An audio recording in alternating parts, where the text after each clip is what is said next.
Rasulillah wa ala alihi wa sahbihi wa ala la haula wa la quwwata illa billah ta'ala nafsu intifa dzakara dzikir ibadat wa sifat wa hasalat kita sunnah rasulullah du'a ila Allah ta'ala khair wa wajhi wa qurbihi wa thawabihi subhanahu wa ta'ala rahmi sadri mithli amri wa qauli amma ba'du. Para pemirsa yang Allah Subhanahu wa ta'ala, alhamdulillah hari ini kita masih bisa melanjutkan pengajian rutin kita, yaitu kitab Syarah Hikam karya Syekh Muhammad Al-Bantani rahimahullah. Kita secara manaqib Syekh Qadir Al-Jilani rahimahullah ta'ala. Sebelum kita mulai, mari kita hadiahkan al-Fatihah kepada muallif kita, semua ulama kita, semua kita nikmat ini minat. Mudah-mudahan Allah Ta'ala memberikan kegunaan kepada kita semua dan mereka semua, dan semoga kita bisa memberikan manfaat bagi muslimin muslimat semuanya, ala diniyah wal aqdiyah sholihah wa ala ma nawa bihi aslafuna sholihun wa ila hadratin Nabi Muhammad sallallahu alaihi wasallam. Al-Fatihah. Bismillahirrahmanirrahim.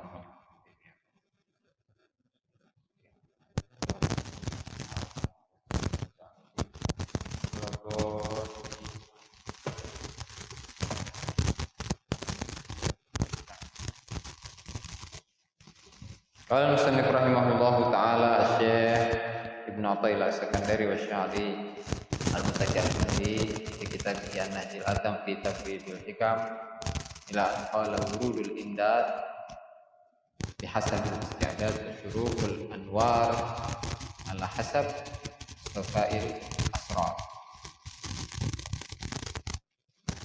Bab wirid dan warid, ya, di wirid dan warid, panjang warid di dan rahimahullah ta'ala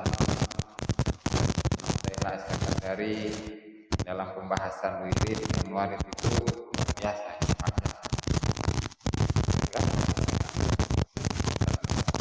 ada 21 hikmah, makanya ya jangan bosan-bosan wirid dan warid. Oke, kita lanjut pada hikmah yang ke berapa nih?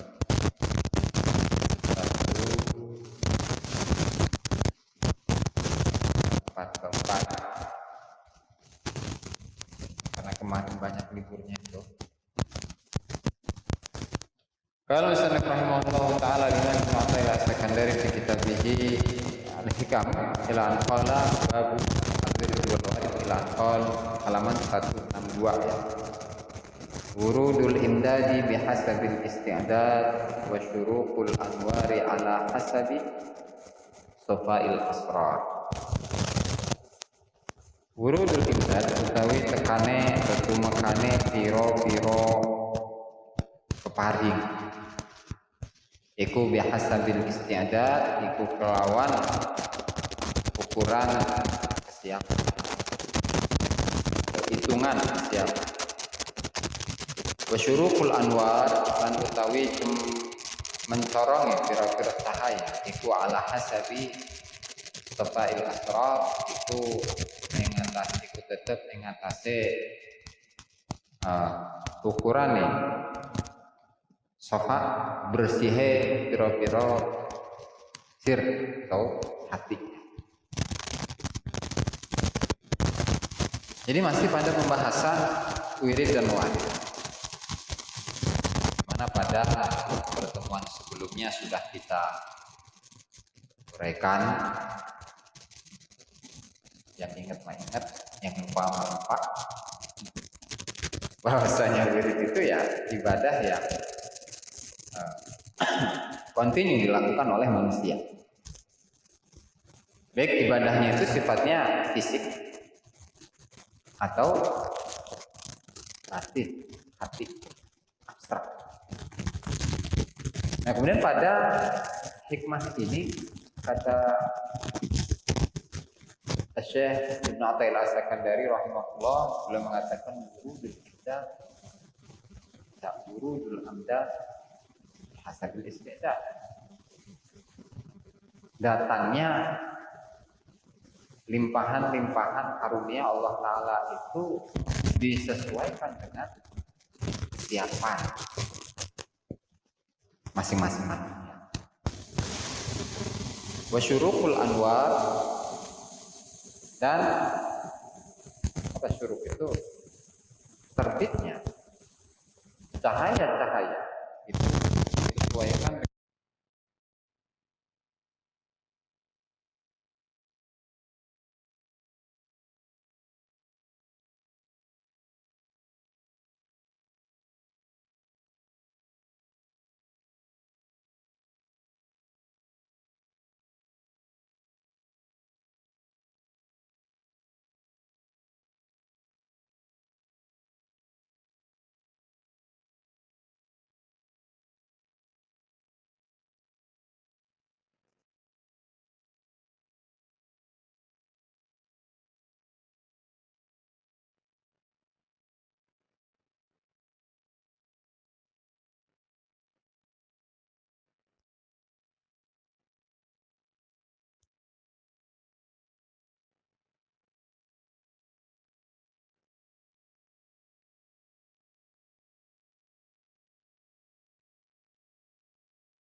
perjalanan Allah Subhanahu wa Ta'ala dengan proses thariqah, yaitu dengan proses jiwa ya. Nah, kemudian para sairin ini mendapatkan apa? Ketika Allah Subhanahu wa Ta'ala ingin memberi kepada mereka, ya disesuaikan.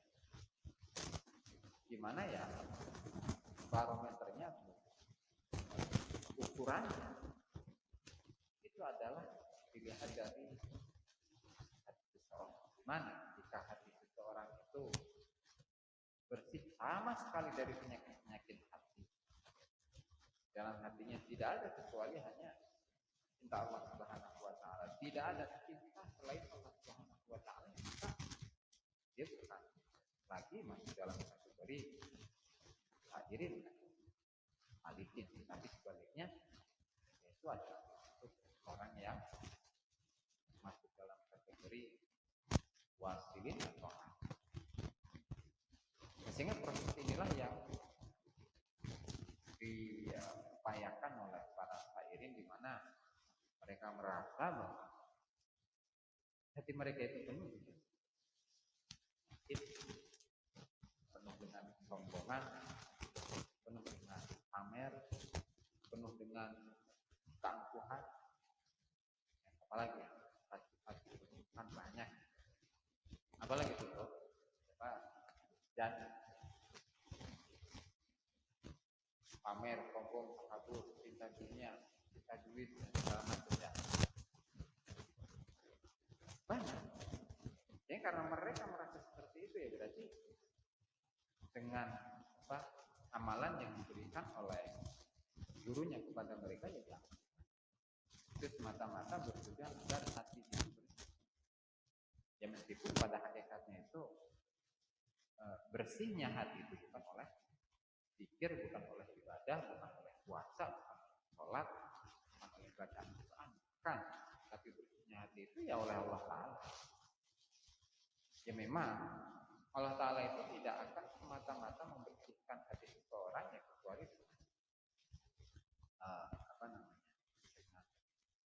kebiasaan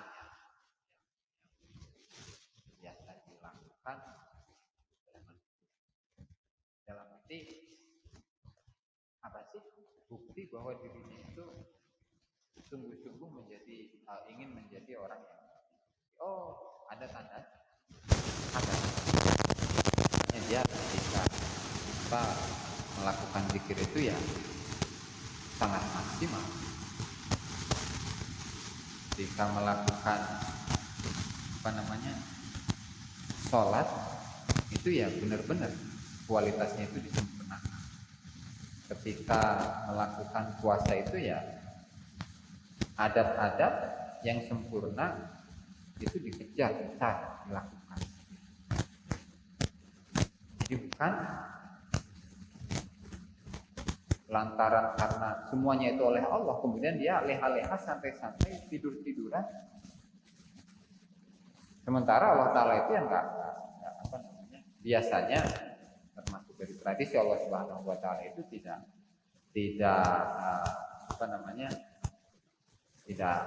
demikian. Karena memang Allah Ta'ala itu adalah Musabbibul Asbab. Jadi beliau Allah Ta'ala itu yang membuat semua sebab yang ada di dunia. Ibaratnya orang punya cita-cita kalau dalam sekolah. Ditanya guru atau gurunya itu tanya kepada murid. Murid sebulan. Si A di sini Rio apa cita-cita? Pak, Bu, cita-cita saya itu ingin menjadi seorang dokter.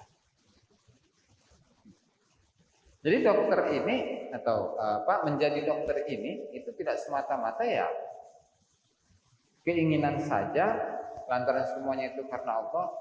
Kemudian setelah sekian tahun ke depan dia langsung jadi dokter, nggak bisa kayak gitu. Tapi ketika ingin jadi dokter ya awalnya harus sekolah dulu, ya kan?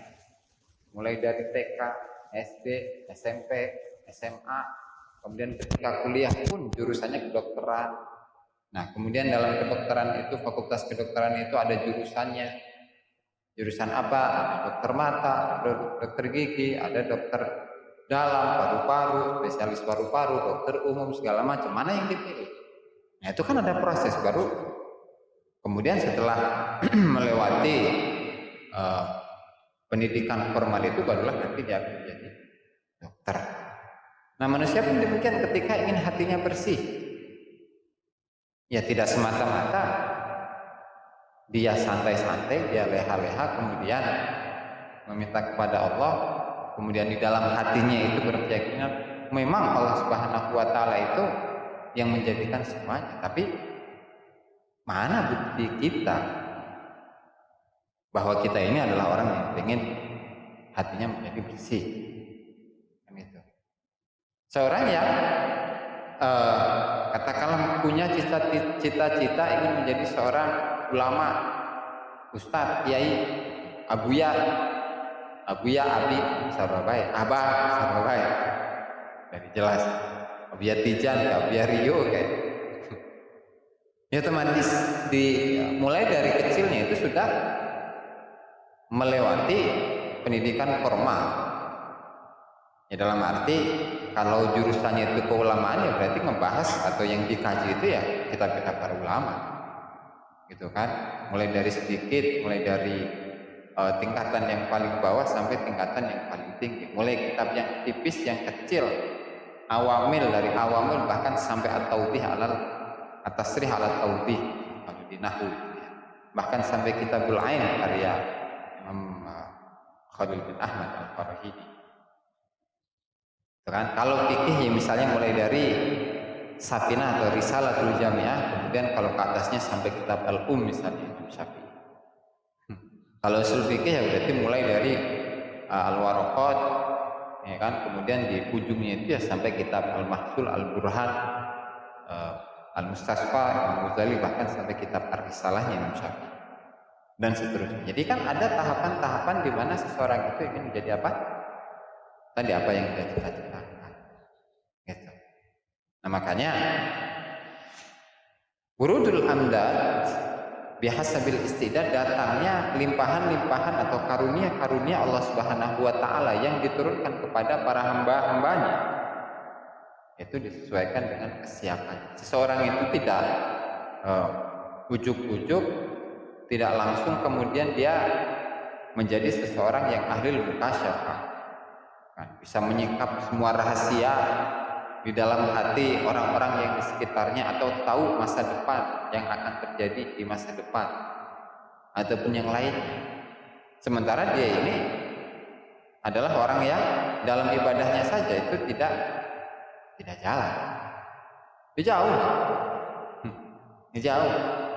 Ya kecuali memang pilihan-pilihan Allah amat. Tadi kalau yang pertama tadi dijelaskan, yaitu secara mayoritas atau umumnya ya, secara umum seperti itu. Ya, tapi memang Allah Ta'ala itu punya iradah, punya qudrat, punya kekuasaan, di mana Allah Ta'ala bisa menjadikan seseorang yang tidak ahli ibadah, bahkan ahli maksiat sekalipun, menjadi walinya Allah Subhanahu wa Ta'ala. Itu. Nah, makanya banyak dari kisah-kisah ulama zaman dulu, para wali aulia terutama ya, wali kutub. Ada seseorang yang menjadi wali kutub, kemudian sebelum meninggal ternyata dia tidak menunjukkan siapa wali kutub penerusnya. Nah biasanya kan ketika ada seorang tokoh yang saat meninggal, biasanya kan menunjuk, oh kamu jadi penerus saya. Nah biasanya orang-orang yang merasa dekat dengan guru itu, dengan seorang ulama tadi, itu kan oh pasti saya yang ditunjuk karena saya ini adalah terdekatnya Syekh Fulan. Gitu. Dalam kewalian enggak seperti itu. Tapi apa? Tapi ketika wali kutub tadi itu meninggal, ternyata yang menjadi pengganti wali kutub itu adalah seseorang yang oleh masyarakat itu dikenal sebagai orang yang ahli maksiat. Gitu. Nah jadi hal yang seperti ini itu memang kehendak Allah Ta'ala. Ya, tapi kan dalam thariqah itu ya ada istilahnya, ada 4 hal dalam menuju usul kepada Allah Subhanahu wa Ta'ala. Yang pertama al-jazb ma'as suluk. Jadi jadwah duluan, majdub duluan, kemudian dia itu bersuluk melakukan aturan-aturan dalam thariqah itu, atau tata cara dalam thariqah. Ada yang suluk ma'al jad, ada suluk menjalani peraturan dalam thariqah, kemudian setelah itu jadi seseorang yang. Nah ada al-majdub khalisah, murni jazab. Kemudian yang keempat itu adalah as-suluk khalisah, murni suluk. Jadi yang bisa dijadikan sebagai seorang guru itu yang pertama dan kedua, as-suluk ma'al jadab atau al-jaddu ma'as suluk. Gitu. Sehingga dua hal ini, jadwah doang nggak bisa dijadikan sebagai seorang guru dalam menempuh jalan menuju Allah Subhanahu wa Ta'ala. Atau yang terakhir, suluk khalisah, hanya menjalani aturan-aturan atau peraturan di dalam thariqah saja tanpa ada jadwal, nggak bisa. Maka harus ada tadi penggabungan di antara keduanya, ada jadwal, ada suluk, ada jadwal. Nah itulah baru yang bisa membawa seseorang untuk bisa usul menuju Allah Subhanahu wa Ta'ala. Ini materinya rada berat. Oke, walhasil wurudul amdad bihasabil istidad, datangnya karunia Allah Subhanahu wa Ta'ala itu adalah sesuai dengan atau disesuaikan dengan kesiapan masing-masing orang, gitu ya. Makanya setelah ini Imam Ibnu Athaillah As-Sakandari rahimahullahu taala itu akan membahas tentang nur, di mana nur ini merupakan warid, merupakan buah daripada wirid, buah daripada ibadah. Nah, kata beliau, wasyurukul anwar ala hasabi safail asrar. Dan bersinarnya cahaya itu disesuaikan dengan jernihnya hati. Apa sih yang dimaksud cahaya dari kemarin? Cahaya. Ini cahaya lah. Jadi ada istilah khusus memang di kalangan ahli tasawuf itu. Di sini saya kutipkan dari redaksi atau ungkapan yang disampaikan oleh Al-Imam Muhyiddin Ibn Arabi rahimahullahu ta'ala di dalam kitabnya Futuhatul Makkiyah, ketika beliau itu membahas tentang nur, cahaya. Jadi kan sering kita dengar bahwasanya wajah seseorang itu bercahaya atau hatinya bercahaya. Nah, ini kayak muka nih, kena cahaya. Cahaya ilahi. Atau akalnya itu bercahaya, hatinya bercahaya, imannya itu bercahaya. Gitu. Apa sih sebenarnya hakikat dari cahaya itu sendiri? Oke. Oke, sebelum kesini saya bukakan di kamus ahli tasawuf. Ada nih pembahasan tentang jamim nur, cahaya. Kamus itu banyak, tidak hanya kamus bahasa. Ada ini, dalika itu, bukan hanya itu. Banyak, bahkan kamus tasawuf pun ada tuh, kamus sufi. Jadi orang ahli tasawuf itu punya kamus juga. Oke. Nur itu adalah hakikatus syai' al-kasyif lil mastur. Hakikat dari semua sesuatu, hakikat dari semua benda yang dapat menyingkap segala sesuatu yang tertutup. Ya. Hakikat dari sesuatu yang dapat menyingkap segala sesuatu yang tertutup. Berarti tidak harus lampu, tidak harus matahari. Ketika kita memahami suatu permasalahan, di mana permasalahan itu sangat sulit dipahami oleh kita. Nah, tiba-tiba ada seseorang yang menjelaskan permasalahan itu dengan mudah, dengan ringkas, singkat, padat, jelas, sehingga kita bisa, oh yang dimaksud itu. Ya contohnya lah. Ketika seseorang itu ada yang mengaku bahwa dia adalah Nabi Khidir, ada seseorang yang mengaku bahwa dia itu Nabi Khidir, bahkan viral di media sosial. Contoh, ini kan secara logika mustahil. Masa Nabi Khidir itu menampakkan dirinya kepada orang banyak? Emang kita yang ingin viral ya? Nabi, yang namanya Nabi mah sudah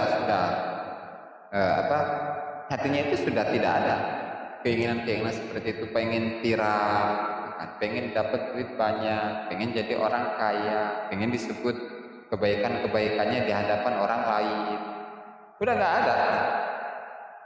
Wali pun sama, wali Allah Subhanahu wa Ta'ala pun sama. Sudah tidak ada lintasan hati yang seperti itu, udah nggak ada, ya kan? Nah, jadi secara teori maupun logika, seseorang yang mengaku-ngaku sebagai Nabi Khidir itu sudah tertolak secara logika dan teori, itu kan? Nah, tetapi ketika ada seseorang yang mengklarifikasi, coba sih saya pengen tahu benar kayak itu Nabi Khidir, ditanyalah ini itu, ternyata dia adalah titisan dari seorang guru yang mendapatkan ilmunya Nabi Khidir. Ternyata seperti itu. Nah, sehingga hal ini jadi jelas, oh itu bukan ngaku-ngaku sebagai Nabi Khidir, tapi dia mendapatkan ilmunya Nabi Khidir. Cuman segitu. Nah, hal seperti ini adalah sebuah contoh nur. Jadi jelas bahwa orang itu tidak ngaku sebagai Nabi Khidir, tetapi dia mendapatkan ilmunya Nabi Khidir, entah lewat apapun. Ya terserah mau percaya nggak percaya, kan itu urusan lain. Itu nur. Ya sehingga yang memiliki cahaya, nur kan cahaya, yang memiliki cahaya itu tidak hanya lampu, tidak hanya bulan, bahkan bulan pun tidak punya cahaya aslinya. Dia mendapatkan sinar dari matahari. Yang memiliki cahaya itu tidak hanya matahari, tetapi akal pun punya cahaya, iman pun punya cahaya, ya kan? Kemudian hati pun memiliki cahaya, bahkan pengetahuan pun itu bisa memiliki cahaya, kemakrifatan, cahaya kemakrifatan seperti itu. Nah, oleh karenanya Imam Ibnu Arabi rahimahullah dalam Futuhatul Makkiyahnya mengatakan walil aqli nurun yudriku bihi umuran atau yudraku bihi umurun makhsusatun. Akal itu memiliki cahaya yang dengan cahaya ini dia dapat mengetahui urusan-urusan yang khusus, urusan-urusan yang sulit.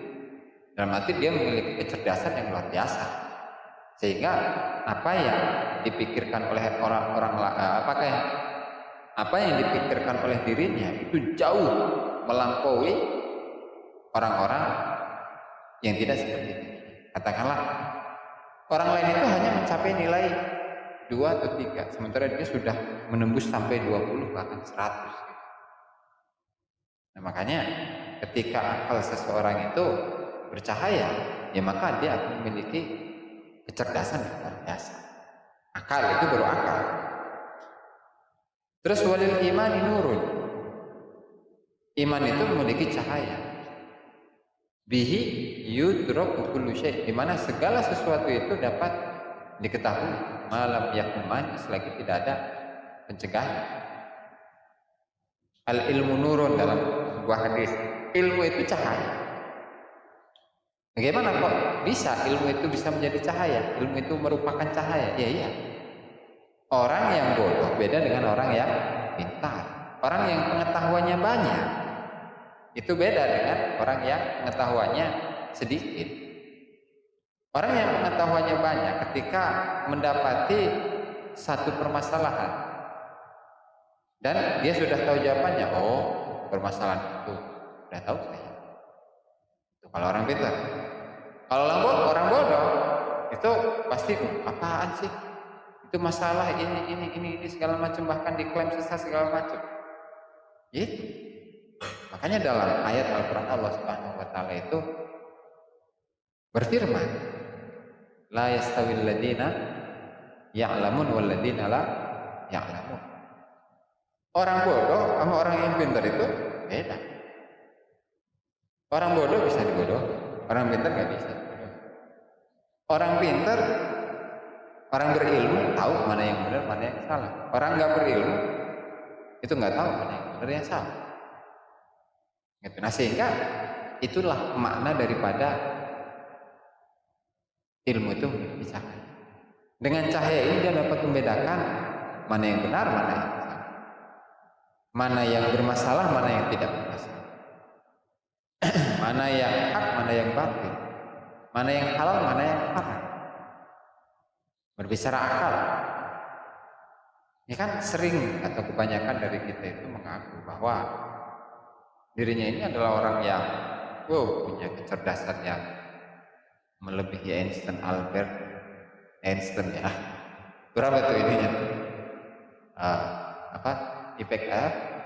IQ-nya berapa tuh? Enggak, ada 100 berapa gitu. 50. 150, 170 lah gitu. Sementara yang namanya akal itu kan nggak pasti. Yang namanya akal itu yang pasti. Maksudnya hasil dari pemikiran sebuah akal itu ya belum pasti benar salahnya. Ya karena akalnya seseorang itu biasanya itu terpengaruh oleh hal-hal yang lain. Maksudnya, misal ada seseorang yang katakanlah pengetahuannya itu biasa-biasa. Kemudian dia ditanya oleh orang lain, kamu kenal nggak dengan si fulan ya? Masya Allah ilmunya itu melebihi di atas dirinya. Dan menanyakan keilmuan orang itu gimana sih? Oh biasa-biasa aja, saya lebih tinggi daripada dia. Gitu. Secara akal, ya, padahal presentasinya itu dia jauh di bawah orang yang ditanyakan tadi.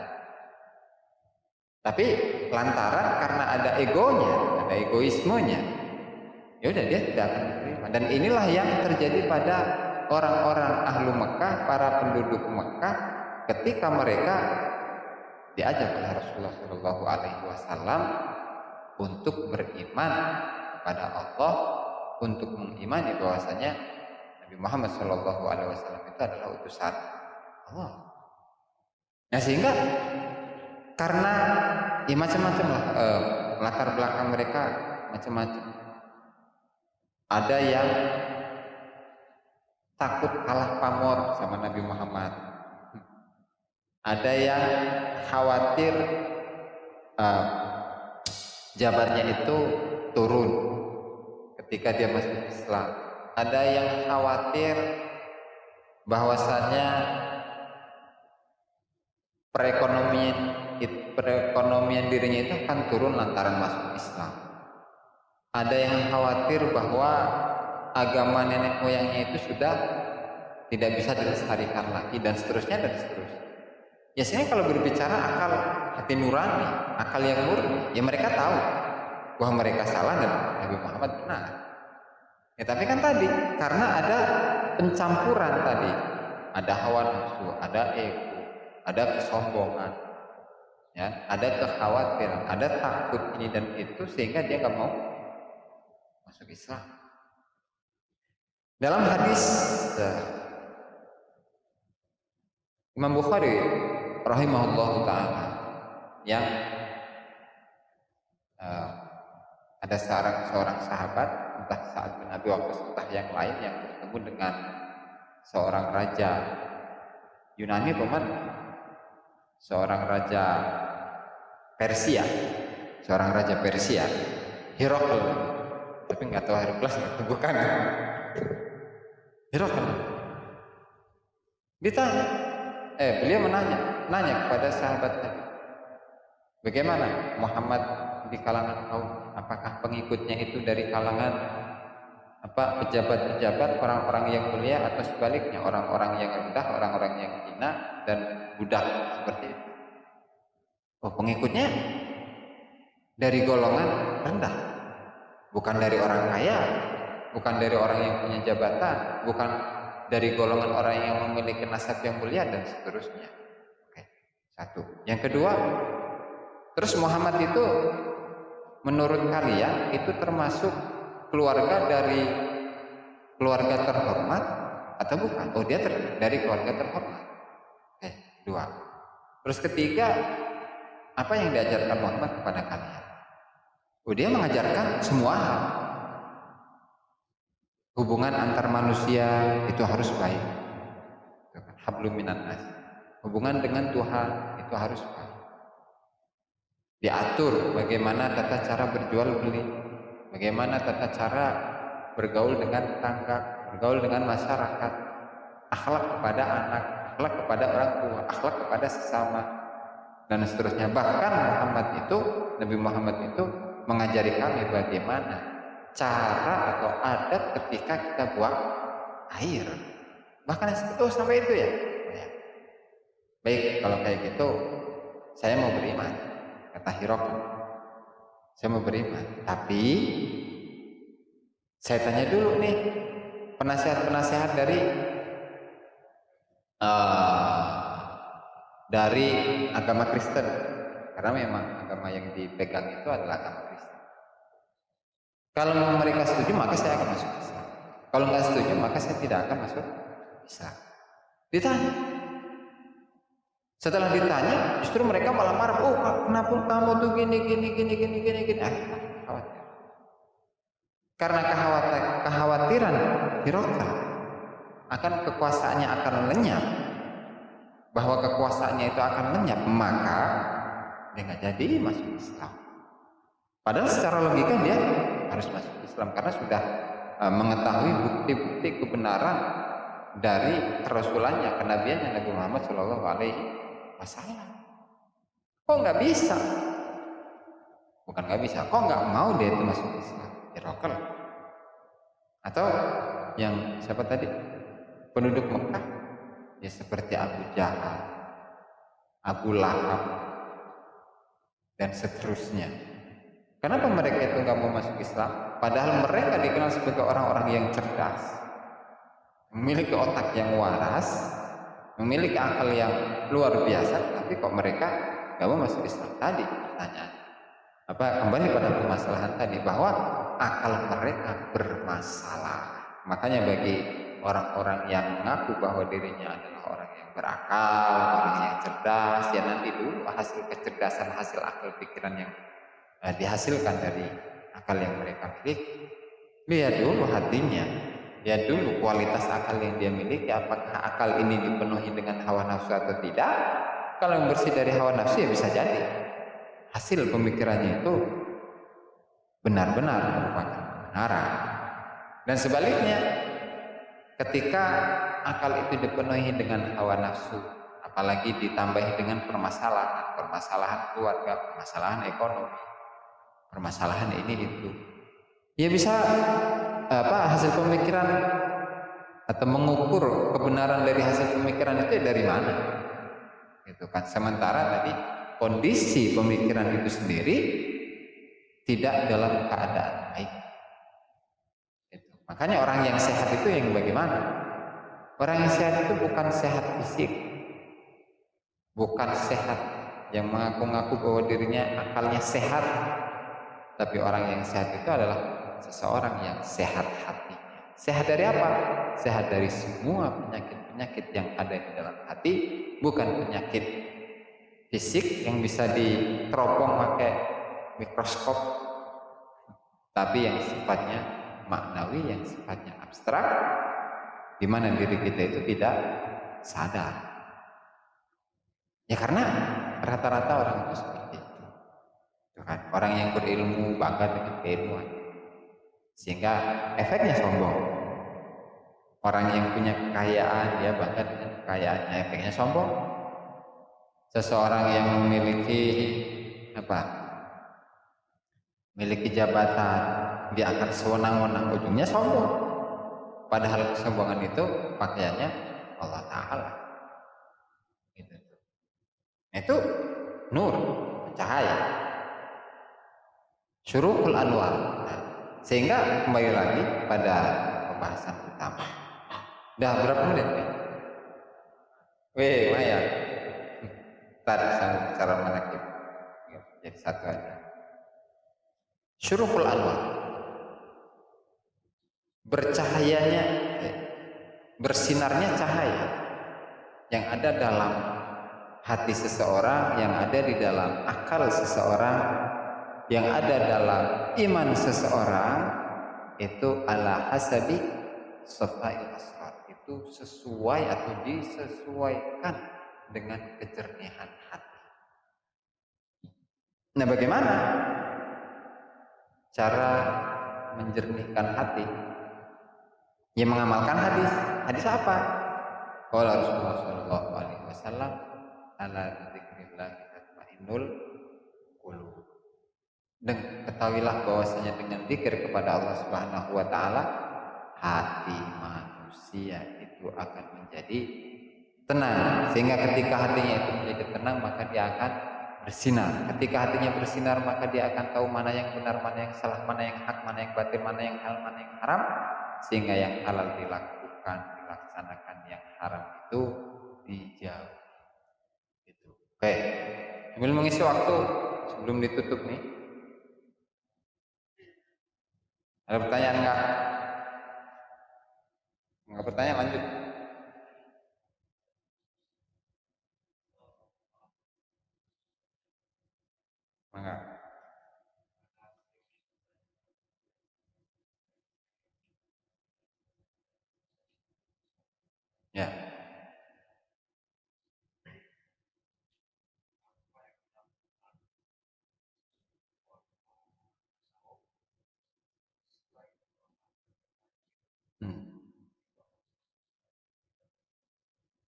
Di bawah naungan?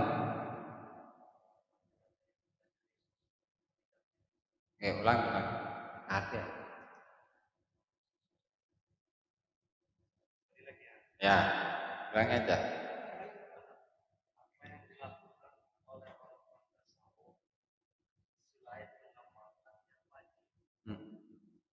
Siap. Atau sesuai inilah, sesuai ajarannya ya, sesuai metode atau aturan.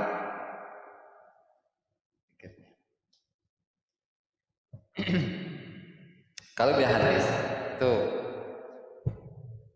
oke, saya ulangi pertanyaannya ya. Apa yang dilakukan atau apa yang harus dilakukan oleh seseorang murid selain melaksanakan yang wajib, selain aturan-aturan yang ditentukan di dalam thariqahnya, itu kan kurang lebihnya. Oke. Untuk mengejar poin yang pertama, melakukan perkara yang wajib, itu sebenarnya sudah PR besar. Melaksanakan yang wajib itu sudah PR besar.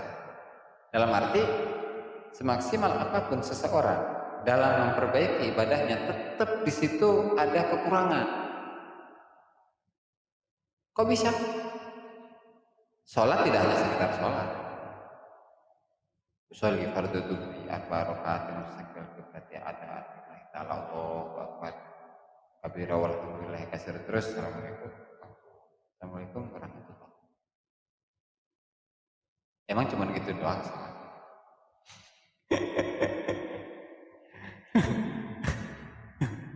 Salat wajib, ya, salat wajib. Emang gitu doang? Enggak. Terus, oke, yang lebih naik dikit, mengerti arti dari apa yang dibaca ketika saat Allahu Akbar, Allah Maha Besar. Kabira walhamdulillahi katsira, Allahu Akbar kabira, Allahu Akbar, Allah Maha Besar dengan keagungan, segala keagungan, segala puji bagi Allah yang banyak, Maha Suci Allah, dan seterusnya. Assalamualaikum, semoga salam atau kedamaian itu atas kalian semua, semoga kedamaian atas kalian semua. Itu rada mending tahu arti dari sholat. Yang cukup sholat gitu, nggak cukup. Oke, mendalami arti, mendalami makna, meresapi, merenungi, mentafakuri, lebih tinggi lagi. Allahu Akbar, berarti hanya Allah Ta'ala yang Maha Besar. Selain Allah Ta'ala, entah itu pejabat, entah itu gubernur, entah itu presiden, entah itu menteri, entah itu dewan ataupun yang lainnya, itu nggak ada yang besar. Yang besar hanya Sisi Allah. Yang besar hanya Allah Ta'ala. Itu ya. Oke. Kalau dibilang bagus, sangat bagus itu bahkan. Tetapi apakah cukup? Ya oke lah, untuk bagi kalangan murid ya oke, bagus, luar biasa bagus. Itu belum cukup. Oke, naik lagi, tingkatannya lebih tinggi. Ketika sholat ya, sholli fardhu dhuhri arba'a raka'atin mustaqbil qiblati ada lillahi ta'ala Allahu Akbar. Nah, dia merasakan keindahan, kenyamanan, kebahagiaan, ketenangan bersama Allah Ta'ala. Dia berbisik-bisik, dia komunikasi dengan Allah Subhanahu wa Ta'ala dalam rohaninya, dalam jiwanya, dalam hatinya, dalam ruhnya. Gitu. Oke, ini kan hal yang luar biasa. Ini sudah kalangan orang yang usul, sudah sampai, sudah hakikat, sudah mencapai ilmu hakikat. Nah, tapi meski demikian, mereka ini para ulama-ulama, para aulia yang sudah usul kepada Allah Subhanahu wa Ta'ala, yang sudah marifat kepada Allah Subhanahu wa Ta'ala, tetap merasakan apa yang saya lakukan, apa yang saya perbuat, apalagi dalam ibadah ini masih masuk kategori su'ul adab kepada Allah Ta'ala. Tuh, kenapa su'ul adab? Ya belum bisa memenuhi haknya Allah Ta'ala. Sehingga ketika dalam melaksanakan ibadah apapun, jangan merasa tenang, tenanglah, saya mah sudah sholat isya, udah puasa sebulan penuh nggak ada bolongnya sama sekali. Kalau berbicara zahir, iya, bagus itu bagus. Tapi kalau berbicara ilmu ma'rifat, ilmu hakikat, emang ibadah kita itu kayak apa? Emang ibadah kita sebagus-bagusnya ibadah kita, emang dilihat oleh Allah Ta'ala, emang diterima oleh Allah Ta'ala. Nah, yang lebih parah lagi adalah ketika dia melaksanakan ibadah ada embel-embel permintaan, ada embel-embel apa namanya? Kalau minta bantuan apa namanya itu? Bukan, minta bantuan. Proposal kepada Allah Ta'ala. Sholat ke sholat ngajin proposal. Ibadahnya nggak benar, minta gaji. Kan lucu gitu. Kan lucu. Ya kita nggak pantas lah. Ya maksudnya, oke lah. Dalam hal keinginan, dalam hal kebutuhan, dalam hal cita-cita, harapan, boleh. Cuman jangan ditaruh ketika kita beribadah. Tapi taruhlah keinginan itu, harapan itu ketika kita doa. Jadi bedakan antara doa dan ibadah. Kalau ibadah mah jangan taruh imbalan. Kalau doa silakan,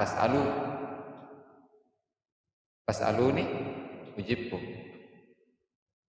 Kata Allah Ta'ala, mintalah kalian kepadaku, maka saya akan dijawab permintaan kalian. Bukan beribadahlah kalian, maka saya akan memberi keinginan kalian. Enggak seperti itu. Mintalah kalian kepadaku, maka saya akan beri. Maka aku akan memberi. Bukan ibadahlah kepadaku, maka aku akan memberi. Enggak seperti itu. Ya, makanya ibadah ya ibadah, doa ya. Itu bedakan antara ibadah dengan doa. Ya meskipun doa itu pun merupakan bagian dari ibadah. Gitu. Jadi tidak boleh kita itu seakan-akan minta upah dari Allah Subhanahu wa Ta'ala, seakan-akan kita minta gaji karena kita telah kerja, kita telah ibadah, telah sholat, telah puasa. Nggak boleh. Gitu. Kenapa? Kerjanya aja nggak benar, minta gaji. Ibadahnya aja nggak benar, minta gaji, minta diijabah. Keinginannya minta dikabulkan. Jauh. Oke. Ada pertanyaan lagi nih. Sok, mangga.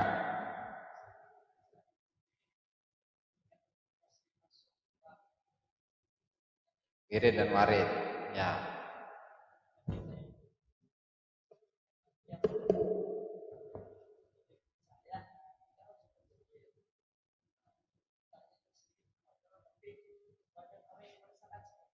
Ya.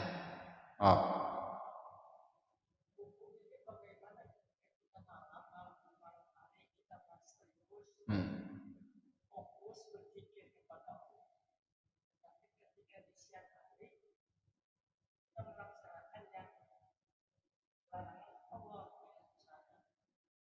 Enggak sholat.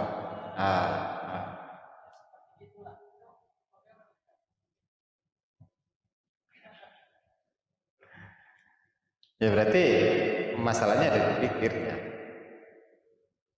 Jadi pikirnya berarti belum efek kepada dirinya. Ya gini lah, saya kasih perumpamaan yang lebih dekat. Inna sholat tanha 'anil fahsya'i wal munkar. Sesungguhnya sholat itu dapat mencegah seseorang melakukan perbuatan yang keji dan mungkar. Banyak nggak orang yang sholat di masjid, apalagi pas Jumatan? Banyak nggak yang nuker sandal, atau ada nggak yang nuker sandal jelek dari rumah ini bawa sandal jelek, pulang-pulang bawa sandal bagus? Nah, banyak bahkan. Nah, kata Al-Quran nih, kan sholat itu dapat mencegah seseorang dari perbuatan mungkar dan keji. Berarti yang salah itu ayatnya atau orangnya. Gak beda kayak gitu. Jadi tetap yang salah adalah orangnya. Kenapa? Dalam melaksanakan sholat itu cuma sekedar formalitas. Ya sholat ya sholat, udah gitu Pak. Sementara penjiwaan dari sholat itu sendiri belum ada. Zikir pun sama, zikir elu. Dalam hatinya, dalam pikirannya di duit aja, duit ya Allah, kapan saya punya duit ya Allah, ya Allah kapan saya punya HP iPhone ya Allah, kan gitu. Nah, sehingga zikirnya ya kurang benar. Ya, dalam arti zikirnya udah benar, udah zikir benar bagus gitu. Ya tapi kualitas dari zikir itu sendiri yang perlu diperbaiki. Itu tuh bro. Nah sehingga kenapa zikir itu seakan-akan tidak memberikan efek positif kepada orang yang berzikir, dalam arti ketika malam dia itu berzikir, ya, bermunajat kepada Allah Subhanahu Wa Taala, di siang harinya dia selalu bermaksiat. Entah dosa kecil, entah dosa besar, berarti ya zikirnya belum masuk dalam jiwanya. Itu nggak beda sama permasalahan sholat tadi. Konon bro. Nggak ada lagi nggak? Atau dari situ ada? Oh. Maka.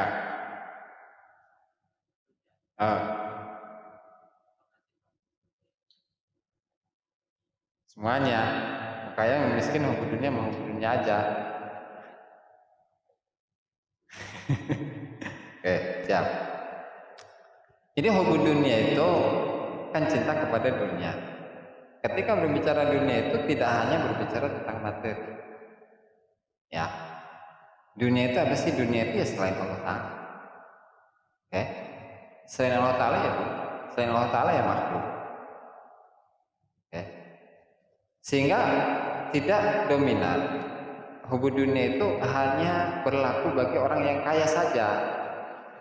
Orang yang kaya, hubud dunia, maksudnya dia sudah punya kekayaan banyak tapi masih kurang aja. Gitu kan? Aja hubud dunia, ayah dunia na ya. Oke. Kalau orang miskin bagaimana? Udah mah dia miskin, tapi hubud dunia. Udah mah dia miskin, ibadah nggak mau. Ya kan? Dan dalam pikirannya, dalam hatinya selalu dunia ya namanya cinta itu kan ada dalam hati, merindukan, ya kan? Mengharapkan, menunggu-nunggu datangnya sesuatu yang belum ada, ya termasuk hubud dunia. Makanya yang lebih parah itu adalah orang yang miskin hubud dunia, udah memiskin, ya kan? Udah memiskin. Terus hubud dunia kan ada ceritanya itu, ada tuh panjang ya ceritanya. Nggak apa-apa, belum sejam, oke. Ada dua orang bersaudara, satunya kaya, satu miskin. Yang satu itu nelayan yang nyari ikan di laut, dan setiap dia mendapatkan hasil ikan itu dia bagi jadi 3. Yang sepertiga buat fakir miskin, yang sepertiga buat sedekah apa namanya, diinfakkan kepada orang lain, sedekah itu. Oke. Pokoknya bagi 3, yang sepertiga buat dirinya, yang sepertiga buat fakir miskin, yang sepertiga lagi buat keluarganya. Nah kemudian ada seseorang yang datang ke dia, wahai Syekh, saya lihat kamu ini luar biasa. Udah, setiap harinya kamu bisa membagi rizkimu, penghasilanmu menjadi seperti ini. Oh, kamu melihat saya belum ada apa-apanya. Saya punya saudara satu, dia tuh wali. Udah, kalau kamu ketemu dia, minta doa, minta nasihat. Ketika dia datang ke saudaranya yang satunya, kaget. Rumahnya kayak istana, mobilnya mewah, hartanya banyak, istrinya banyak, gitu kan? Dan pembantunya banyak, wislah luar biasa. Orang yang sowan tadi itu jadi ragu, ini benar saudaranya bukan? Kok kayak gini katanya wali, tapi kok kayak gini gitu. Jadi seakan-akan tuh kayak yang jauh sangat mustahil ketika wali itu dalam keadaan seperti itu, bergelimang harta kayak jauh. Akhirnya karena ini pesan atau katakanlah wasiat dari tadi orang yang soleh tadi, ya udah akhirnya maksain ketemu. Kamu dari mana? Tanya. Oh, saya dari daerah. Oh ya, saya menyampaikan kamu ada saudara kamu yang jadi pelayan itu titip salam ke diri kamu. Dan saya minta doa dan minta nasihat buat saya dan buat saudara kamu. Oh ya, nasihat saya, cintai Allah. Terus yang kedua, bilang ke saudaraku ya, sampai kapan kamu itu cinta dunia? Sampai kapan kamu itu cinta dunia? Udah gitu aja, udah gitu doang. Ya, udah balik salamin ke saudara saya. Sampai akhirnya datang, ya kan, nyamperin saudara yang jadi nelayan tadi. Mau ngomong nggak ya? Akhirnya dipaksa nanya kan, kamu saudaraku ngomong apa? Pesan apa? Nggak pesan apa-apa. Yang benar, iya benar. Yang benar, sumpah kan? Kamu sumpah. Ya akhirnya udah, saya terpaksa membuka. Akhirnya disampaikan, kata saudara kamu, sampai kapan kamu itu mencintai dunia? Gitu. Kan kalau secara nalar, secara logika, ini mau udah miskin, harusnya nggak cinta dunia dong. Gitu kan? Justru yang cinta dunia itu yang kaya. Tapi nggak seperti itu. Karena apa? Kata tadi yang nelayan, oh ya, saudara itu sangat benar.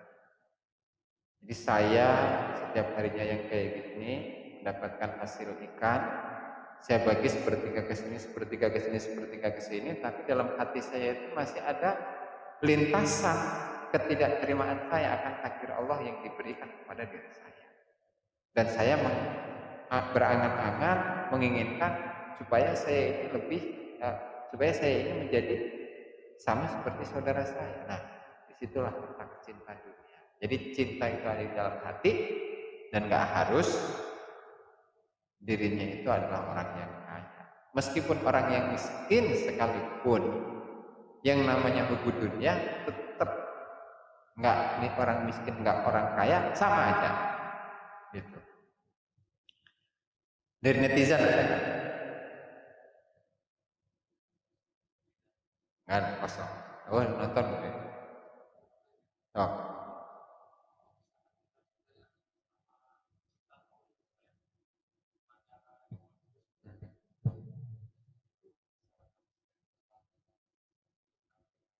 Cinta dunia sama, pokok cinta yang selain Allah Ta'ala itu cinta dunia.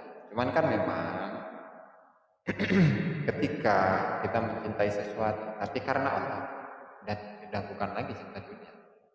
Kita mencintai orang tua karena apa?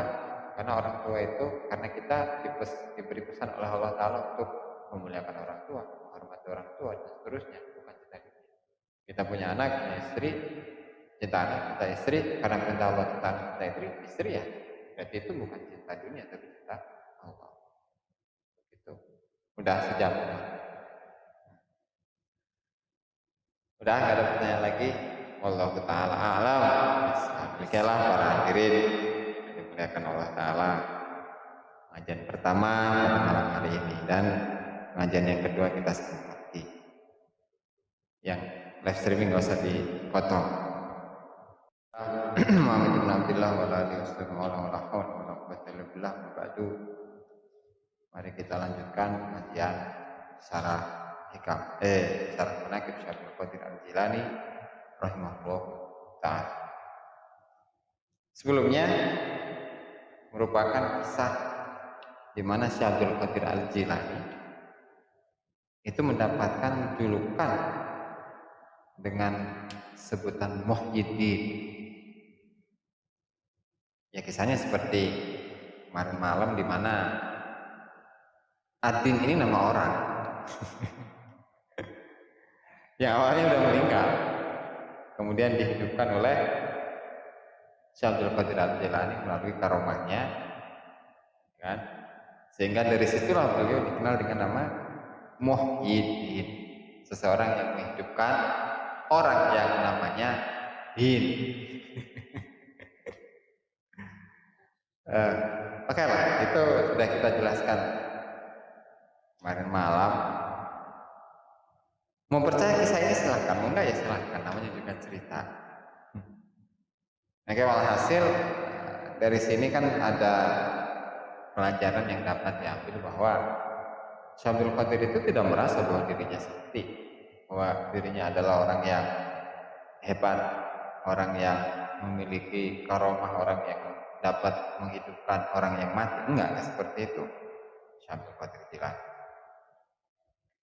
Dan pada malam hari ini kita akan mendengarkan cerita. Kalau cerita kan seneng ya, enak loh cerita mah, nggak berat-berat. Dimana Syekh Abdul Qadir Jilani itu akan melaksanakan ibadah di satu tempat yang namanya Iwan Kisra. Iwan Kisra. Iwan ya. Iwan. Oke. Dan kita baca. Qala musannif rahimahullahu taala Syekh Muhammad bin Al-Bantani wa Syekh Sayyid Ja'far bin Hasan Al-Barzanji rahimahullahu taala fi kitabih Al-Jani Ad-Dani atau Al-Lujain Ad-Dani, syarahnya. Ila qala wa hukiya annahu nama marratan fi Iwani Kisra bi kasril kafi wa huwa afsahu min fathiha. Wa hukiya lan den ceritakan annahu apa temen setuhune Syekh Abdul Qadir iku nama sari saka Syekh Abdul Qadir marratan ing dalam siji waktu fi Iwani Kisra ing dalam reruntuhan istana Kisra. Bikasril kafi kelawan kasrohi huruf kaf wa huwa lan hale utawi kasratu al kaf kasril kaf iku afsahul wa fasih min fathiha tinimbang fathahe kaf. Wa nukila lan den nukila anil Mutarris saking Imam Mutarris wa Ibnu Khalawai lan Imam Ibnu Khalawai wa ghairihi lan saliyane Mutarris lan Khalawai naqala anna nukila anna kullaman malaka al-muslimina yuqalu lahu amirul mu'minin. Anna kullaman temen setuhune saben-saben wong malaka kang dadi raja sapa wong al-muslimina ing pira-pira yuqalu iku den sebut atau den ucapaken lahu kedue man amirul mukminin apa ucapan amirul mukminin. Waman malaka lan utawi saben wong malaka kang dadi raja sapa man ar-Ruma ing Rum Qaisara apa sebutan Kaisar. Wa min malikil furs lan waman malaka al-fursa waman lan saben wong malaka kang dadi kerajaan sapa man al-fursa ing Persia. Kisra iku sebutan Kisra. Waman malaka waman lan saben wong malaka kang ngrajani sapa man Aturka ing Turki Khaqanu maka den sebut Khaqan. Aman malaka lan utawi saben wong malaka kang ngrajani sapa man al-Qibta ing Qibt Mesir. Fir'aunu iku den ucapake atau den sebut Fir'aun. Waman lan utawi saben wong malaka kang ngrajani sapa man Misra ing Mesir Al-Azizu iku sebutan Al-Aziz. Waman malaka lan utawi saben wong malaka kang ngrajani sapa man Al-Habasyah ing Habasyah Ethiopia An-Najasyiyu iku den sebut Najasyi. Waman malaka lan utawi saben wong malaka kang ngrajani sapa man al-Yamana ing Yaman Tubba'u iku den sebut Tubba. Aman malaka lan utawi sapendong malaka ngrajani sapa man al-himyar himyar al-qailu iku dan sebut qail bi fathil qafi kelawan fathahe huruf qaf. Wal iwan lan utawi lafaz iwan bil ya'i kelawan ya wa biduni halan kelawan saliyane ya. Huwa ya iwan iku baitun iku omah. Mabniyun kang dibangun. Tulan kelawan dawa ghaira masdudil wajhi kang ora dan tutup al-wajhi wajai atau bagian ngarep fihi ikut tetep ing dalam bait syurafatun utai pira-pira teras syata kang akeh yajlisu kang lungguh sapa al-maliku raja fihi ing dalam syurafat ma'a ahli mamlakatihi ing dalam sartane penduduk atau ahli kerajaane Malik litadbiril hukmi krono ngurus hukum minal madaini saking kota Madain bilailatin ing dalem wengi baridatin kang adem ai tegese syadidatil bardi kang banget ademe fahtala mongko mimpi basah sapa Syabdul Qadir fadzahaba mongko lunga sapa Syabdul Qadir ila syati maring pinggir kali ai janibin nahri tegese pinggir kali waktu salalan adus sapa Syabdul Qadir semanama mongko nuli sare sapa Syabdul Qadir fahtalama mongko mimpi basah sapa Syabdul Qadir wa dhahaba lan lunga sapa Syabdul Qadir ila syatti maring pinggir kali wa salalan adus sapa Syabdul Qadir wa waqa'a lan tumi bolahu kedua Syabdul Qadir apa dzalika mengkono-mengkono mimpi basah aya al-ihtilamu tegese ihtilam fitil kalailati ing dalam mengkono-mengkono wengi arba'ina kelawan atau ing dalam 40 apa marratan wilangane summa sa'ida mengkono nuli munggah sapa Syabdul Qadir ala jidaril iwan yang atase temboke iwan itu tadi istana ya khaufan kronaudi minan naumi saking turu muhafadzatan krono ngreksa ala taharati ing atas suci. Jadi dalam pengajian ini karena ini cerita ini rada enak nih daripada tadi tadi pusing. Jadi dalam kisah ini Syabdul Qadir itu ceritanya nginep atau bermalam di Iwan Kisra. Jadi Iwan Kisra itu apa sih? Bekas istana kekaisaran Romawi. Nah itu nanti bisa dibuka itu di Google gambarnya kayak gimana. Jadi katanya Iwan Kisra itu adalah satu istana, ya, panjang, di mana bagian depannya itu terbuka. Jadi kayak nggak ada pintu gitu. Kayak nggak ada pintunya. Banyak terasnya. Dan di teras itu ada tangga-tangganya. Nah, di mana raja ini duduk di depannya, ya kan, dan di pinggir-pinggirnya atau di sekitarnya itu anak buahnya. Di mana di waktu itu kaisarnya atau rajanya itu mengurus pemerintahan. Itu nanti bisa dibuka di Google itu gambarnya Iwan Kisra atau apa sih namanya lupa saya. Reruntuhan istana Romawi. Reruntuhan istana Romawi itu di kota Madain yang jatuhnya di Irak. Oke.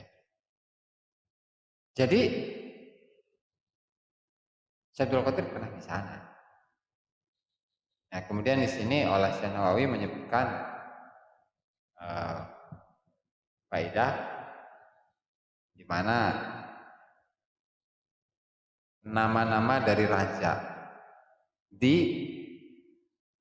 atau julukan-julukan bagi raja di beberapa daerah itu beda-beda.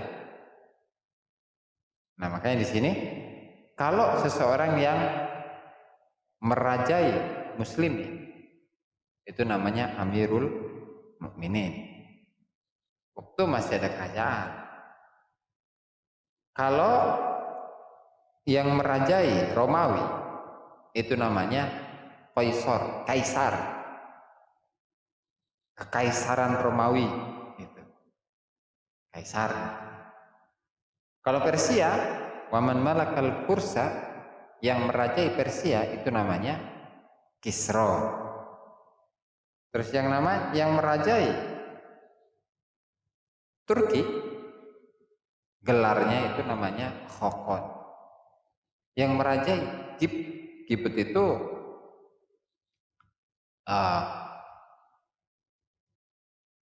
jadi ada dua, Mesir itu ada dua. Yang satu Egypt kalau bahasa Arab itu ya. Mesir kan ya, Mesir. Cuma mungkin ada bagian yang Egypt itu daerah mana, kemudian Mesir itu daerah mana, itu nanti saya nggak sempat tadi pekerjaannya. Itu namanya Fir'aun. Jadi Fir'aun itu adalah gelar dari raja. Gelar dari raja Kiptik, raja Mesir itu namanya Fir'aun.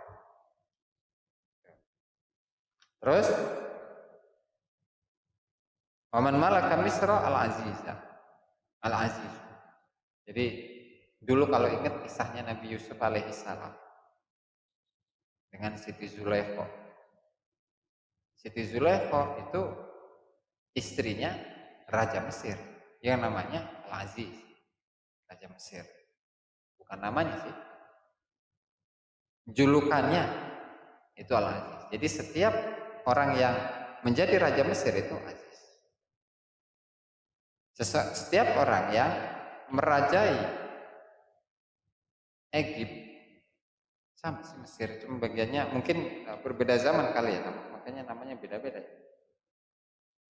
Jadi mungkin ada perkembangan zaman sehingga ada perkembangan istilah. Setelah nanti dikaji lebih mendalam. Oleh kalau Habasya, Ethiopia, yang merajai Ethiopia itu namanya Najasyi. Sehingga di zaman Rasul itu,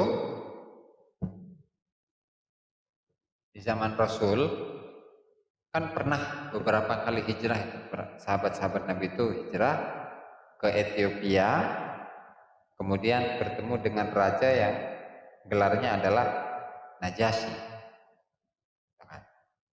Waman malakal Yamana Tubba'u, dan julukan bagi raja Yaman itu adalah Tubba.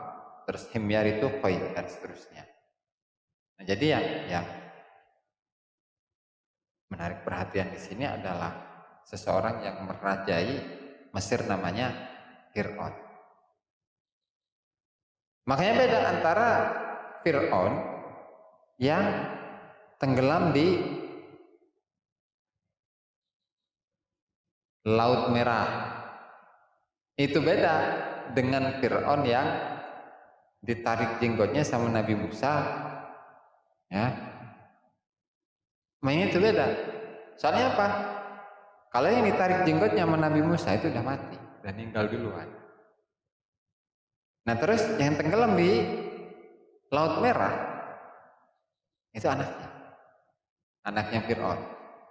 Nah makanya dari sini kan jelas bahwasanya Fir'aun itu merupakan julukan bagi seseorang yang merajai Mesir. Nah makanya yang Fir'aun yang tenggelam itu namanya apa? Ramses kan? Ramses. Nah itu beda sama yang ditarik jenggotnya sama Nabi Musa. Yang waktu Nabi Musa masih kecil, yang Nabi Musa itu diangkat sebagai anak angkat, itu beda orang. Itu ya. Walhasil di sini Syaikhul Qadir Al-Jilani rahimahullahu taala pada suatu hari beliau itu tidur di reruntuhan istana Romawi. Apa yang dipakai ya? Saya kasih lihat nanti kalau ini udah beres. Nah, di kota Madain nama kota di Irak. Dan kebetulan waktu itu adalah malam yang sangat dingin, musim dingin. Nah, kan saya pernah cerita kalau di Arab itu kalau udah musim dingin itu suhunya bisa mencapai 0 derajat atau paling panasnya itu ya 5 derajat sampai 9 derajat. Kalau di Indonesia kan yang kayak gini udah kerasa dingin kan, padahal berapa ya, paling 28, 25 kan, 26. Itu menyampai 0 derajat, misalnya 5 derajat lah.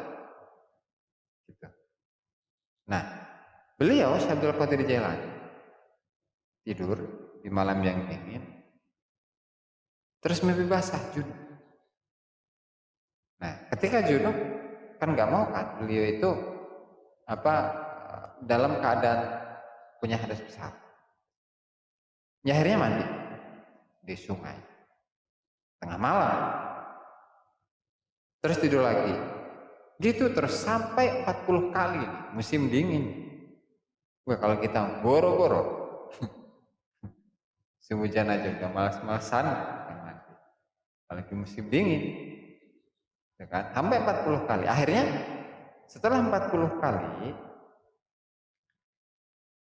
akhirnya udahlah, daripada tidur lagi, dan kalau tidur itu junub, akhirnya beliau tuh menaiki dinding-dinding bekas istana Persia tadi, Kisra, Kaisar Romawi, istana kekaisaran Romawi. Ya akhirnya hilang ininya, ngantuknya, karena untuk menjaga bahwa beliau itu dalam keadaan suci.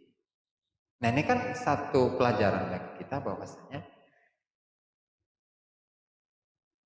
jihad itu artinya kan perang. Perang ada dua. Ada jihad dohir, ada jihad batin. Ada jihad fisik, ada jihad hati atau kerohanian. Nah, makanya Syekh Abdul Qadir Jilani rahimahullah ini di Mawaid Syekh Abdul Qadir Al-Jilani belum mengatakan qad akhbarakallahu azza wa jalla bi jihadaini zahirin. Jihad itu ada dua, ada zahir ada batin.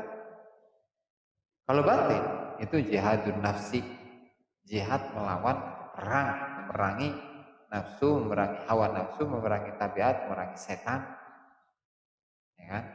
Taubat dari maksiat-maksiatan, dari kesalahan-kesalahan, dan konsisten dalam melaksanakan itu. Itu jihad batin. Ya, perang kan, perang batin, namanya perang batin juga berat. Terus yang kedua itu zahir, jihad zahir, jihad fisik. Itu berarti memerangi orang kafir, yang melawan Allah, melawan Rasulullah, terus memerangi umat Islam, di mana mereka membunuhi umat Islam, ya kan? Maka sebenarnya kalau dibandingkan mana sih yang lebih berat? Kata beliau, fal jihadul batin as'abu minal jihadil zahir. Jihad batin, jihad kerohanian itu lebih sulit daripada jihad fisik. Ya, karena kalau jihad batin itu ya qad'u ma'lufatin nafs minal muharramat, itu meninggalkan hal-hal yang disukai oleh diri kita. Waktu enak-enak tidur disuruh sholat, enak-enaknya makan disuruh puasa, ya. Enak-enaknya ngobrol santai disuruh ngaji. Jadi ya berat. Ya cuman kata Rasulullah SAW, la sahla illa man ja'altahu sahla. Tidak ada kemudahan kecuali bagi orang-orang yang dimudahkan oleh Allah. Jadi kalau kita itu gampang, mudah untuk ibadah, ringan untuk ibadah, ringan untuk ngaji, ringan untuk zikir, ringan untuk puasa, berarti mudah-mudahan kita termasuk orang-orang yang dimudahkan oleh Allah Ta'ala untuk melakukan ibadah-ibadah tadi. Kalau sulit, berat untuk melaksanakan ibadah tadi, ya berarti dalam diri kita itu ada apa? Ada jurik. Ya setidaknya kita tahulah bahwa Syekh Abdul Qadir Al-Jilani yang begitu luar biasa dalam melakukan jihad jihadun nafs, melawan hawa nafsu. Beliau sangat-sangat apa namanya, perlawanan terhadap hawa nafsunya itu sangat luar biasa. Nah terus kalau ada pertanyaan, kenapa? Ini kan dari lahir Syekh Abdul Qadir Jailani ini sudah ada atau sudah timbul katakanlah khawarikul adat atau kejadian-kejadian yang luar biasa. Otomatis dia kan sudah menjadi kasih Allah Subhanahu wa taala kan gitu. Terus kenapa kok bisa ada kejadian seperti ini di musim dingin, tidur, setiap tidur itu pasti junub terus berkali-kali, bahkan sampai 40 kali. Akhirnya udahlah, daripada saya junub terus memiliki hadas, penting saya nggak tidur sekalian. Akhirnya melawan rasa ngantuk itu, melawan nafsu, melawan rasa ngantuk agar tidak tidur. Nah ternyata ada hikmahnya. Kata Syekh Abdul Qadir Al-Jilani, innama yabtalillahu azza wa jalla ta'ifatan minal mu'minin al-ahbab min ahlil wilayah wal ma'rifah liyaruddahum bil bala'i ila su'al fayujibu su'lah. Jadi ada, kata Syekh Abdul Qadir Al-Jilani, sesungguhnya Allah Ta'ala itu menurunkan ujian kepada golongan orang-orang yang beriman yang dicintai Allah Ta'ala dari kalangan ahli ma'rifat, para kekasih Allah Subhanahu wa Ta'ala, agar mengembalikan mereka ya dengan adanya ujian ini, dengan adanya kesengsaraan ini, agar mereka ila soal mau meminta kepada Allah Ta'ala. Ketika mereka meminta pasti langsung dijawab oleh Allah Ta'ala. Ketika mereka minta faida sa'alu ahabba ijabatahum, ketika mereka meminta, Allah Ta'ala sangat senang memberi. Ya, bihubbi su'alihim liyu'til karam wal judah. Kenapa? Bi'annahuma yatlubanihi azza wa jalla inda su'alil mu'mini bil ijabah waqtna. Jadi intinya, setiap ada ujian yang dialami oleh manusia, hakikatnya Allah Ta'ala itu mengangkat derajat pasti, ya kan? Terus yang kedua, Allah Ta'ala itu katakanlah menawari kepada kita, kamu pengen apa? Kamu pengen apa? Pasti diijabah oleh Allah Subhanahu wa Ta'ala. Jadi ketika kita itu mendapatkan ujian, mendapatkan kesengsaraan, ya jangan mengeluh, jangan mengadu, jangan berkeluh kesah, lantaran Allah Ta'ala itu katakanlah ingin memberikan bonus kepada diri kita. Waqat tahsul ijabah, tapi ijabahnya doa kita itu bukan berarti apa yang kita inginkan langsung dikesin sama Allah Ta'ala, bukan. Jadi bentuk dari ijabah itu ya tidak harus berupa materi, tapi bisa jadi berupa abstrak. Misalnya kalau dalam rumah tangga ya ada ketenangan, ada sakinah, ada mawaddah, ada rahmah, ada ketenangan hidup. Rungsing, pusing itu nggak ada, itu kan? Itu salah satu bagian dari diijabah. Dan nggak harus naked. Ya Allah, saya pengen iPhone, kan saya sudah diberi ujian oleh Engkau, makanya saya minta iPhone. Terus besok ada yang ngasih iPhone, kayak gitulah. Jadi disesuaikan, karena seperti yang dalam hikam yang sudah lewat itu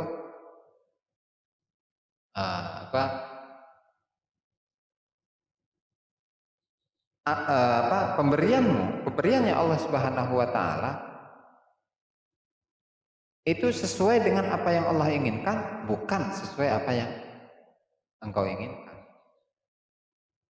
Sesuai dengan yang Allah inginkan, bukan sesuai yang engkau inginkan. Berarti ya itu kembali lagi dikembalikan kepada Allah Subhanahu wa Ta'ala. Bentuk dari ijabahnya itu nggak harus berupa materi yang kita harapkan, kita inginkan, kita angan-angan. Enggak kayak gitu.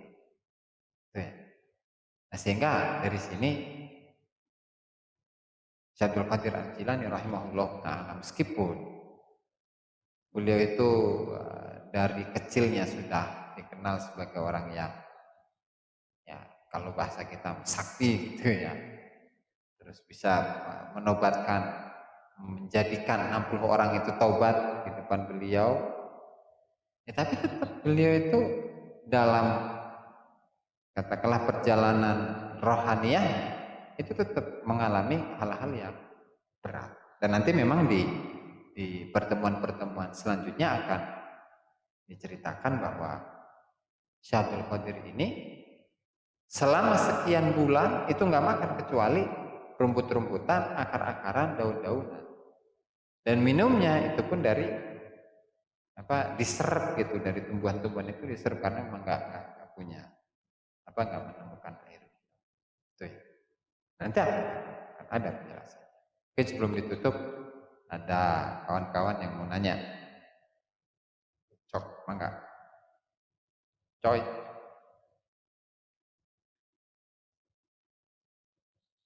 Hmm.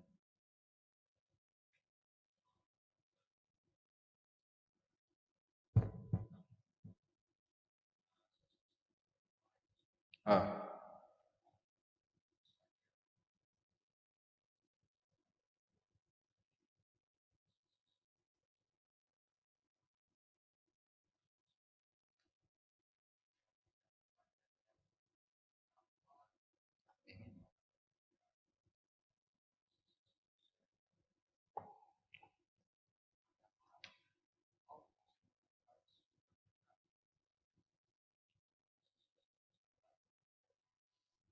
ya.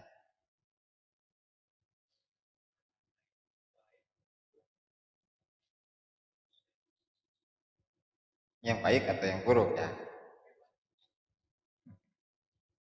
Siap. Hal ini juga udah dijelasin di kitab Futuhul Ghaib. Dan udah diposting tuh di YouTube itu. Ya, main saya KPKP. Oke, saya ulangi lagi lah. Nomor berapa tuh ya? Antara murid dengan murad itu bahasanya. Ah, 397. Cetakan bagus ya. Jadi manusia itu ada dua pilihan, dia menjadi murid atau murad. Silahkan. Kalau jadi murid, berarti siap-siap untuk menerima beban yang berat. Ya, karena apa? Karena kita ini mencari cinta Allah. Nah, dan ketika ada ujian, kesedihan yang turun kepada diri kita, baik dalam jiwa, baik dalam harta, keluarga, anak, ya, itu ada ujungnya, ada batasnya. Karena yang namanya ujian itu ya nggak selamanya. Itu satu. Sehingga sebenarnya ujian-ujian ini dapat katakanlah meringankan atau mengurangi dosa-dosa yang pernah kita perbuat. Sehingga ketika dosa yang kita perbuat itu setidaknya berkurang lah. Ya kan? Dan ketika dosa itu berkurang, derajat kita bisa naik. Ya kayak orang yang inilah, orang yang punya rapot, nilainya itu merah-merah. Ya. Terus ternyata kita diuji, disuruh-suruh oleh guru, gitu kan, disuruh nyapu, ngepel segala macam, bahkan disuruh ngerjain tugas, ngurus anaknya ini segala macam. Ya akhirnya guru itu berubah pikiran, udahlah, gak apa-apa, nilai kamu aslinya kan merah-merah semua nih, dan harusnya kamu nggak naik kelas, cuman karena kamu itu udah nurut sama saya, udah saya naikin kelas dan nilainya itu nggak saya bikin merah lagi. Tuh. Hamba pun seperti itu. Yang harusnya dia itu ada di kelas 1, ya kan?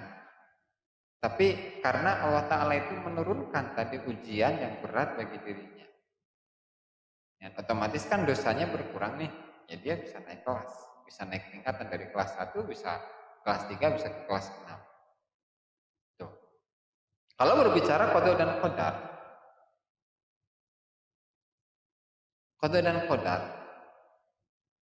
itu kan memang sudah ditulis oleh Allah Ta'ala. Redaksinya bukan qada tapi wabil qadari wal iman bil qadari khairihi wa syarrihi. Iman kepada qadar ketentuan Allah Ta'ala yang baik dan yang buruk.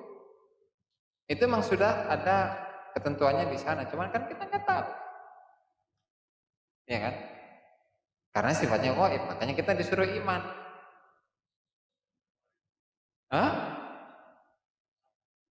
Atau sama. Jadi orang yang usul itu ya nggak apa ibaratnya ya nggak katakanlah diperlihatkan oleh Allah Ta'ala kejadiannya secara detail ya. Paling ya kisi-kisi. Ya, maksudnya yang diberi itu cuma sekian persen gambaran secara umum. Misalnya, kamu nanti jadi orang kaya, gitu kan? Itu kan kekayaannya berapa, kemudian waktunya kapan, kemudian kalau bisnisnya apa, modalnya berapa, ininya dan seterusnya. Itu nggak secara detail, itu kisi-kisi. Katakanlah bocorannya itu sekian persen. Najan ahli marifat ya. Itu bahkan ahli marifat sendiri mah bisa jadi ketika dia ngomong itu ya nggak ngerti apa yang dia omongkan. Karena memang dia diperintahkan oleh Allah Ta'ala. Gitu. Makanya hal ini kenapa kita itu diperintahkan untuk beriman, dan yang namanya iman itu kan i'tiqadun jazimun la yaqbalu at-taraddud. Keyakinan yang eh, apa? Yang kokoh, yang tidak menerima keraguan. Kenapa kita itu diperintahkan untuk iman kepada ketentuan Allah yang baik dan yang buruk? Ya karena itu sifatnya gaib. Ya, makanya kembali lagi pada hal-hal yang sudah saya sampaikan di pengajian-pengajian sebelumnya. Bahwasanya As-Sufi Ibnu Waqti ini adalah redaksi dari Imam Abdul Qasim Al-Qushairi. Orang yang ahli tasawuf itu putra dari masanya. Dia maksudnya dia tidak mikir-mikir tentang masa lalu, tidak mikir-mikir tentang masa depan, tetapi yang dipikirkan itu adalah apa saja tugas yang harus dilakukan saat ini. Kalau memang sekarang Allah Ta'ala itu menurunkan ujian, menurunkan cobaan bagi kita, ya udah bersabar dan menerima, ikhlas pasrah. Bahkan kalau bisa mah berusaha untuk untuk bergembira lantaran Allah Ta'ala itu memberikan ujian pada diri kita. Kalau bisa, dan itu tingkatannya udah luar biasa kalau bisa memiliki perasaan seperti itu. Ketika diuji oleh Allah Ta'ala, bukannya dia sedih, tapi malah dia senang, bahagia. Itu sifat yang dimiliki oleh para kekasih Allah Ta'ala. Jadi ya hakikatnya, karena yang akan datang itu sifatnya adalah ghaib, ya maka kita hanya disuruh iman, percaya tadi, berkeyakinan yang penuh, yang tidak ragu bahwa semuanya ini adalah ketentuan Allah Subhanahu wa Ta'ala yang harus diimani, yang harus dipercayai, dan kita itu tidak boleh komplain dengan apa yang sudah Allah tentukan kepada diri kita. Ngerti bro? Nah, ya pasal apa? Itu kan latihan kan, latihan. Ya orang apa anak kecil bayi, ketika dia melihat orang yang lari, nggak ujuk-ujuk dia lari. Namanya anak bayi, belum bisa apa-apa, umur 3 bulan tuh kayak hikmat. Miring dulu, ya kan? Habis miring, tengkurap dulu, tengkurap, bisa duduk dulu, dari duduk bisa kerangkak, habis kerangkak belajar berdiri, habis berdiri belajar jalan, habis berjalan, belajar lari, kayak di balai lari. Ya kayak gitu. Pelan-pelan, terus step by step, bertahap. Cuman kan setidaknya kita tahu bahwa teorinya itu seperti itu. Itu coy, sing sabar baik, cek seh boy. Iya. Ah. Syukur. Ayat nih, pasir angin, syukur. Ada lagi, boy. Yuk, yuk. Nah, cukup. Wa kana kullama ahdatsa tawaddu'a tsumma shalla rak'ataini wallahu ta'ala a'lam. Okelah para pemirsa, para hadirin yang dimuliakan Allah Ta'ala. Wajah pada malam hari ini mudah-mudahan bermanfaat bagi kita semua dan lebihnya saya mohon maaf Allah muwaffiq. Oh ya, sebelum ditutup barangkali ada unek-unek, kritik, saran, silahkan tinggalkan komentar di kolom komentar. Allahumma muwaffiq ila aqwamit thoriq. Assalamualaikum warahmatullahi wabarakatuh.